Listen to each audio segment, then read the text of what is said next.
Hello, friends. We are here. Chick-fil-A has a new sandwich. It is the jalapeno ranch. Excuse me, jalapeno club. So we're gonna weigh this guy. Box looks like someone sat on it. Let's weigh it. 9.5 ounces with the box. All right, here's our club right here. I'm just gonna eat it as it came. This is the top. There's the bottom. 3 strips of bacon, chicken breast, and 3 jalapenos. All right, Chick-fil-A jalapeno bacon club original. They have a spicy one too. Going in.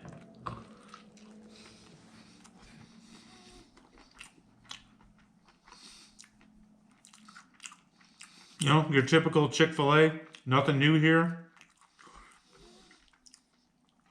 Kind of like just went into the parts bin. Curly leaf lettuce, that's different. The bun is soft, toasted on both sides.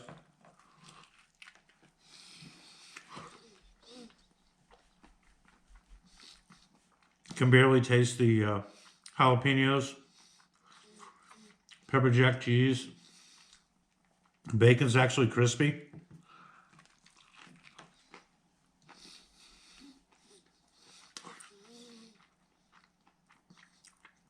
You know, nothing out of the box for Chick-fil-A. But, you know, it's a good, decent sandwich. I'd recommend this.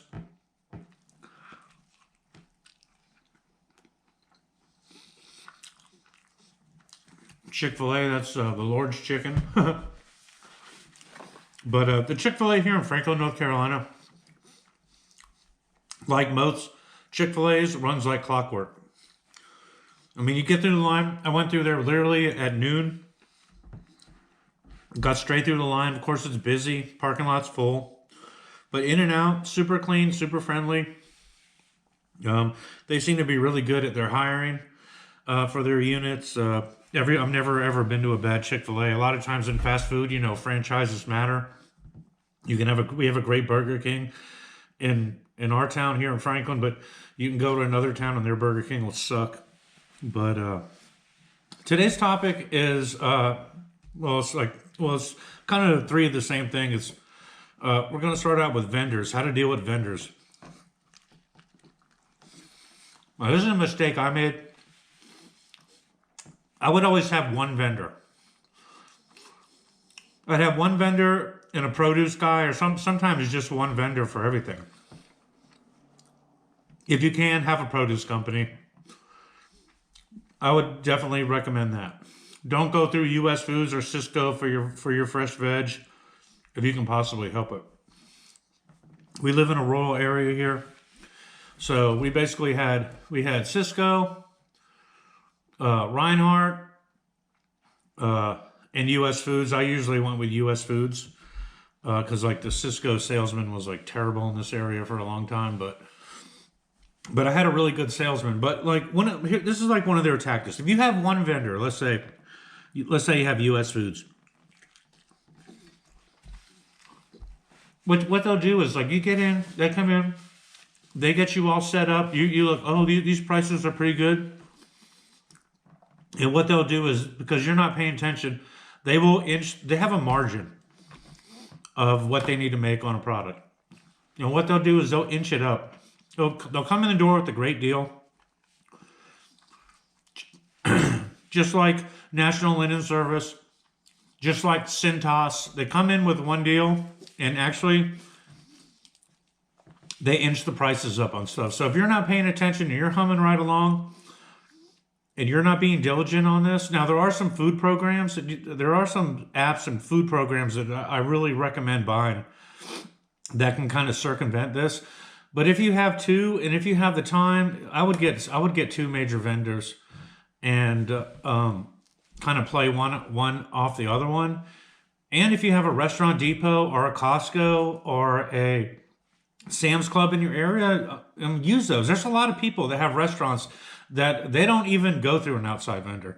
They go to Costco or they go to Restaurant Depot for a lot of their stuff. This will save you some money. Um, and if you don't, and here's another thing. If like a lot of times, like it'll be Friday, the truck comes in and they mispick something. Let's say you ordered crab meat and they put in cauliflower or something like that, or they just didn't put something on the truck. If you don't have a company that you can call the salesman and say, hey, look, I need this to, like I need it tonight or I need it by tomorrow. If they don't deliver it to you, or usually these food guys, they can borrow something from another restaurant. They have like their little network. If this guy's not willing to do this for you, then don't patronize that company. Don't patronize that salesman in your area. It can be super time consuming. If you're making a certain amount of money in your restaurant and you can afford it and you have enough volume, hire somebody and give them like 3 jobs. Make them do social media and check the prices in the ordering, prices on the food. Could save you thousands of dollars over a year. The other one is like soliciting. Like if you put on your door no soliciting, you're gonna have people that ignore. They don't even see right past that sign. They're gonna come in. They're going to try to sell you a new Posi Touch system. They're going to try to sell you all this BS. They're trying to get you to. The biggest crook ever is the ones that try to get you to sign up. Oh, we have a national restaurant lobbying society. We're going to lobby on behalf of all these restaurants to fight for your rights in government. You know, don't deal with these people. They're all out to get your money. And you need to be firm. Sometimes if you have a regular customer that comes in all the time and he's trying to sell you something, you might want to give that guy the time of day, see what he has to say. But you can be polite about it. Like no soliciting means no soliciting. And the other people that walk through the door are people with their hand out. When I had my restaurants here, we had this church here, still's here. St. Cyprian's Church. I'm sure they're a good church. Never met bad church people in my life, but they would come into my restaurant every year and they would want like $30, $40 for their raffle to raise money for such and such. And I shut them down and they got real pissy. They made actually a scene in my restaurant over it. They said, oh, we're never coming back here. But you know what? They never came in there anyway. I never saw these people. Ever. When people would come in and they would have like, oh, my son's in a team, I would always just politely say, we're already sponsoring a team. Even if I really wasn't sponsoring a team.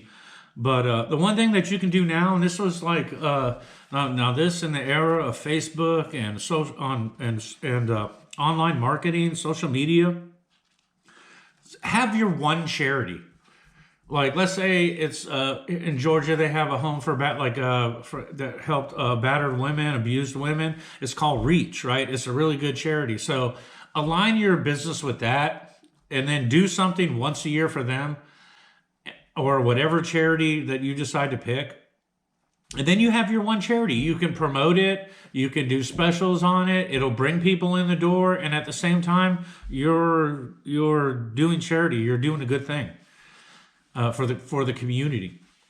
And this way it shuts a lot of these little churches, people that come in with their hand out. They're always going to want something.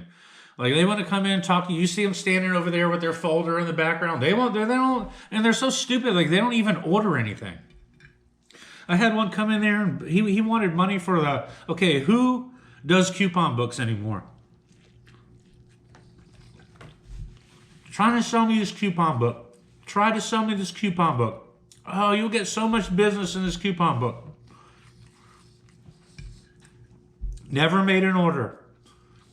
And this is what he would do. He would always get a big old cup of ice and then disappear into my bathroom for 45 minutes, a big old boy, and then leave. And I was like, God damn, this guy literally like crapped on my business. So be mindful of that. Also be mindful of this. When you first open your business, you're going to be flooded with this. You're going to be flooded with scam artists saying that you need a license for this and a license for that. You're going to be the people that monitor like the music you play in your restaurant, BWI, I don't know what they're called, but BMI. They're gonna say, well, we're gonna sue you. You're playing. You can get XM Music and shut them down. And you're gonna get this, and it happens every place. There's gonna be one or two crazies. Usually they're within walking or bike riding distance to your restaurant. These are the people that live in their mom's basement, don't have a job, get fired from every job, drunk drug addicts, and they're going to show up to your restaurant and they're going to see what they can get. They're going to see who they can talk to, try to talk about getting a job under the table, and just do their bullshit, order a meal, complain about it, try to get stuff for free. As soon as you know this guy, find this guy, throw him out. Cut the head off the snake. You won't have to deal with them. I've had to do that a couple times.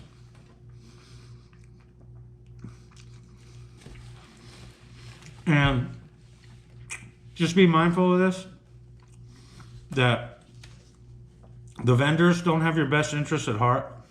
They're trying to make money for their family, and you're trying to grind out the most profit you can from your product in this day and age, which is basically impossible. I almost feel like restaurants are basically set up to fail from the very beginning when they start. Just from the government doesn't care. The government doesn't promote your restaurant. In fact, they're going to tax you. I had to pay an impact fee on every seat I had for sewage. I had to get my grease trap pumped out every 3 months, whether it needed it or not. These are the things you're going to be hit with. And the local news. If you can get buddies with them, that's good. But they'll stab you in the back in a heartbeat. The second anything goes bad in the economy, the second the economy is slow, the second gas prices go up, the first thing they do in the newspapers, in print, top 10 ways to save money. Don't eat out. Don't eat dinner out. Don't eat lunch out. Don't eat breakfast out. Bring your own food. Remember that. The restaurant business is almost the bottom of the barrel of businesses. I think a restaurant and then a freaking vape shop are like the two most hammered businesses usually in town for BS. So remember that when you start your endeavor. And if you made it this far, I really appreciate it. I'm Mark. This is Chef Stories. And if you made it this far to the end, you're a legend. Thank you very much. See you on the next one.